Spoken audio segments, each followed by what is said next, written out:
Berubah. Salah logonya. Selamat datang di vlog. Apa yang namanya ya?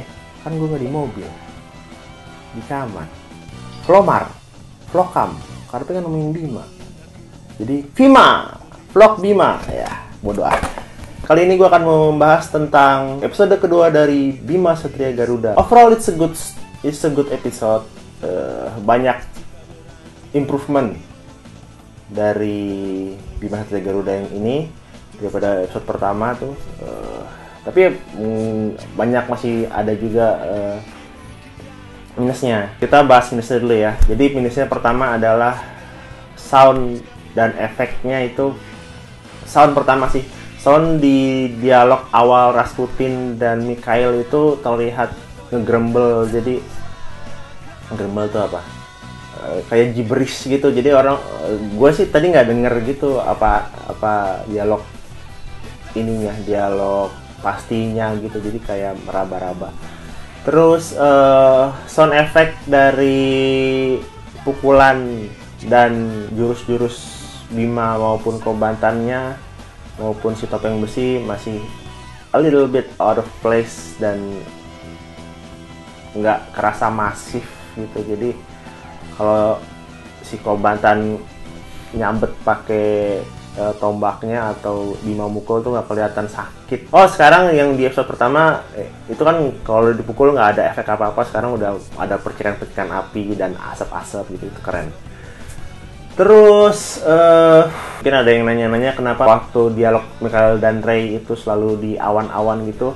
Di Popcorn waktu talk show Bima Satria Garuda jelasin kalau Mikhail itu nggak suka berinteraksi dengan orang. Tapi kan Ray orang ya, bukan monyet.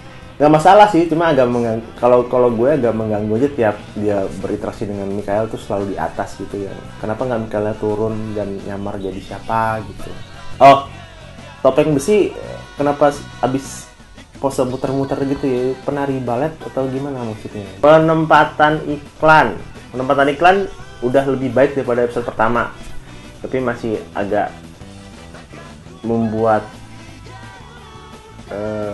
Bima Satria Garuda terasa cepat gitu. Nggak tahu ya, gue soalnya nggak pernah nonton tokusatsu dengan iklan sih, karena kalau di download dan TV Now segala macam udah langsung full 22 sampai 24 menit gitu, jadi kayaknya panjang. Tapi ini karena potong iklan, mungkin karena efek itu.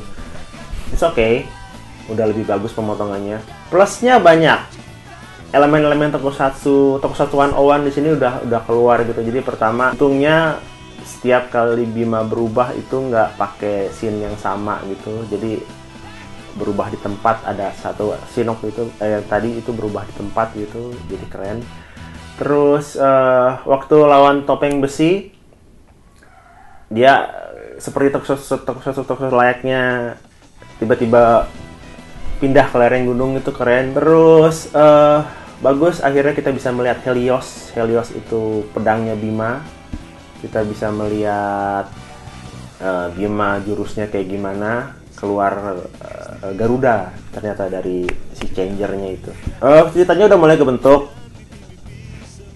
Kita masih mulai mikir nih, kenapa si Ray yang diculik, kenapa kakaknya Ray yang diculik. Mungkin karena sesimpel dia pengen si Fudo ini pengen minta Power Stone-nya balik, atau mungkin nanti kedepannya kakaknya Ray itu jadi kayak Nobuhiko, mungkin jadi kayak bayangan hitam, Shadow Moon, ya itulah.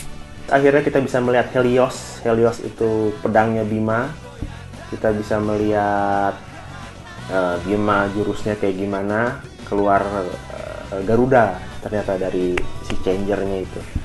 Helios ini agak menarik karena sebenarnya dia ada, kalau tadi dilihat itu udah jadi satu pedang kayak tombak sih, kayak toya gitu. Tapi ini sebenarnya double sword gitu, bisa jadi panah juga. Kalau lihat pasti kelihatan sih dari dari bumper awalnya itu.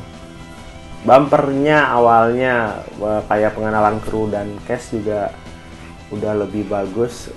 Nama-namanya udah nggak pakai template After Effects. I know that template karena gue sering pakai.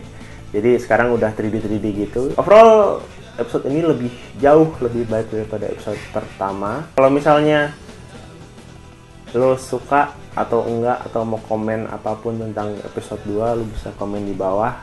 Subscribe dan like juga boleh.